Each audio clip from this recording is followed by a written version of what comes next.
अभी दोस्तों रात का टाइम है और इस टाइम पे आप लोगों को एक चीज़ बता देता हूँ कि अभी मेरे बाहर की तरफ मैंने फार्म में खड़ा हूँ और कल की तरह आज भी बहुत अमोनिया गैस की जो सेंट है, स्मेल है, मेरे फार्म में लग रहा है।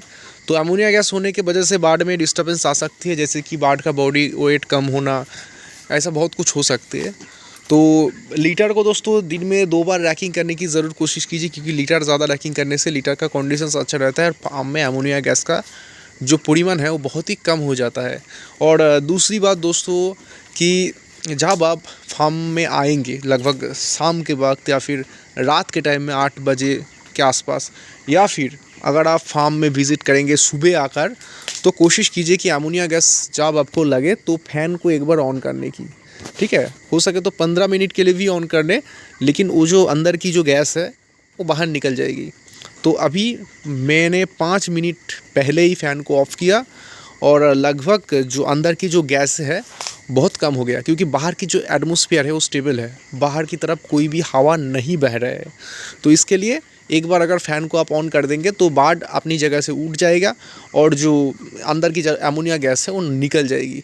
क्योंकि पोल्ट्री फार्मिंग में लैंग्वेज में अंदर की जो अमोनिया गैस है उसको पॉइजन गैस भी बोला जाता है। वो अगर ज़्यादा मात्रा में हो जाता है ना, बाद में डिस्टर्बेंस ज़्यादा आ सकती है। जैसे कि आपको दिखा देता हूँ, जो बाढ़ है आप देख सकते हो कितने नीचू जगह में सो रहा था वो। तो उसके वजह से बाढ़ में क्या होता है कि नीचे से सांस लेने की वजह से जो हवा वो इनटेक करते हैं उसमें ज़्यादा गैस होते हैं। तो अगर गैस वाले जो हवा है वो इनटेक कर ले तो बाढ़ में डिस्टर्ब आ सकती है। तो इसके लिए कोशिश कीजिए, जैसे कि आपको देखा था कोई यहाँ पर एक बाढ़ है, जैसे कि आपको शायद रात के टाइम नहीं दिख रहा है, तो वो नीचे से एकदम हवा को इनटेक कर रहा है। तो इसी वजह से आपका जो फार्म का जो एटमॉस्फेयर है उसको मैनेज करना सबसे अच्छी बात है।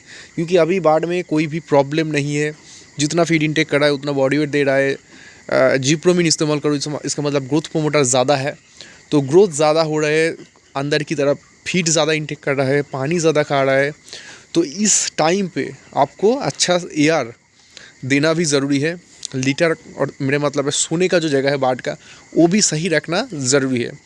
तो ताज़ा एयर देने के लिए एक बार हो सके तो 10-15 मिनट के लिए, अगर एटमॉस्फेयर ठंडी भी है तो एक बार फ़ैन को चालू करना ज़रूरी है, क्योंकि चालू करने से जो अंदर की अमोनिया गैस है वो निकल जाती है। और पेपर का इस्तेमाल बहुत ही मैं ध्यान से कर रहा हूँ, ज़रूरत पड़ने पर ही पेपर का इस्तेमाल कर रहा हूँ। अगर आपके फार्म में ज़रूरत नहीं है, ठंडे नेचुरल है, तो आप पेपर का इस्तेमाल बड़े बाढ़ में नहीं भी कर सकते हो। तो एक चीज़ आप लोगों को शेयर कर देता हूँ कि पोल्ट्री फार्मिंग दोस्तों ऐसा एक चीज़ है ना, इसको आपको हर एक चीज़ को अच्छे से देखना होता है। जैसे कि कोई प्रॉब्लम हो रहा है वो नेचुरल है या फिर नहीं है, उस चीज़ के ऊपर आपको हमेशा ध्यान देनी ज़रूरी है। जैसे कि बाढ़ में अभी जो मोर्टालिटी आप लोगों को दिख रहा है वो 90% मोर्टालिटी दो एक चीज़ों के वजह से हो रहा है। जैसे कि कोई भी लैम बाढ़ है उसके वजह से जो मोर्टालिटी है वो हो रहा है। दूसरी बात है कि अभी फीडर में मैं टान करके फीड दे रहा हूँ, जैसे कि फीड ख़त्म होने के बाद, तो एक तरफ से सब बाढ़ एक साथ फीड इनटेक करने की वजह से जो वीक बाढ़ है वो अच्छे से फीड इनटेक नहीं कर पाता, उसके वजह से बाढ़ वीक हो जाता है। तो वो सिंपल चीज़ को आपको नोटिस करना है। अगर कोई भी बाढ़ को फीड इनटेक करने में डिस्टर्बेंस हो रहा है तो उसको अलग जगह पर फीड इनटेक करवाए जहाँ पर बहुत वीक बाढ़ रहता है। और सबसे अच्छी बात है कि फिनिशर फीड में बहुत ऐसे इंग्रेडिएंट्स होते हैं, जैसे कि ज़्यादा फैट होते हैं, ज़्यादा विटामिन्स होते हैं, ज़्यादा न्यूट्रिएंट्स होते हैं, तो उसको इनटेक करने में बाढ़ का मोर्टालिटी थोड़े आते हैं। जैसे कि मेरे फार्म में अभी आया है तो आज लगभग 2 बाढ़ का मोर्टालिटी हुआ है, शाम के तरह टाइम भी 1-2 बाढ़ का मोर्टालिटी हुआ है। तो 10 बाढ़ अगर मोर्टालिटी हो रहा है तो 8 वीक बाढ़ का ही हो रहा है और 2 अच्छे बाढ़ का हो रहा है। वो फिनिशर फीड करने की वजह से, ज़्यादा विटामिन इनटेक करने की वजह से, उसके साथ साथ ग्रोथ प्रोमोटर है। अगर आप नहीं चलाएंगे तो आपके एफसीआर नहीं आएंगे, और अगर आप चलाएंगे तो 1-2 बार का मोर्टालिटी भी आ सकती है। तो ठंडे मौसम है, मौसम सही है, मौसम में कोई दिक्कत नहीं है, गोल्डन मौसम है। सिर्फ आपको एक चीज़ के ऊपर ध्यान देना है कि फार्म के अंदर गैस तो नहीं हो रहे, बाढ़ पानी ताज़ा तो पी रहे हैं, या फिर जो फीड आपको दे रहा है उसका काम तो सही से हो रहा है। तो ये चीज़ आपको नोटिस करना है। और हर एक टाइम के तौर पर मैं एक बात बोलना चाहता हूँ कि फीड सोच समझ के दीजिए। अगर आपके बाढ़ में पूरे दिन के अंदर 2 बैग फीड कर रहे हैं, लगभग मैं अनुमान के तौर पे बोल रहा हूँ, 2 बैग फीड इनटेक कर रहा है और उसके बाद अगर आप 2 बैग फीड देंगे तो फीड इंटेक ज़्यादा होगा। लेकिन अगर आपके फार्म में फीड इंटेक कम है, 2 बैग फीड नहीं इंटेक कर रहा है, आप फिर से दे रहे हो, एफसीआर आपका ज़्यादा हो जाएगा। तो जितना फीड इंटेक करेगा उतना ही फीड दीजिए, ठीक है।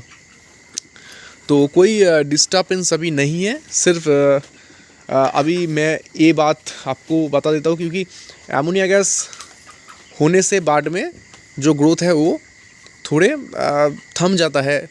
बाढ़ ने अगर गैस खा लेते तो लगभग एंड के टाइम के तौर पर थोड़े जो बॉडी वेट के जो इशू है वो आ जाते हैं। तो लीटर को हमेशा कोशिश करना चाहिए कि उससे एमोनिया गैस ना आए।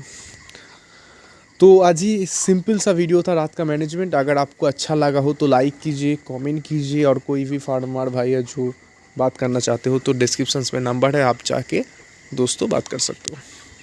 अस्सलाम वालेकुम दोस्तों, अल्लाह हाफ़िज़।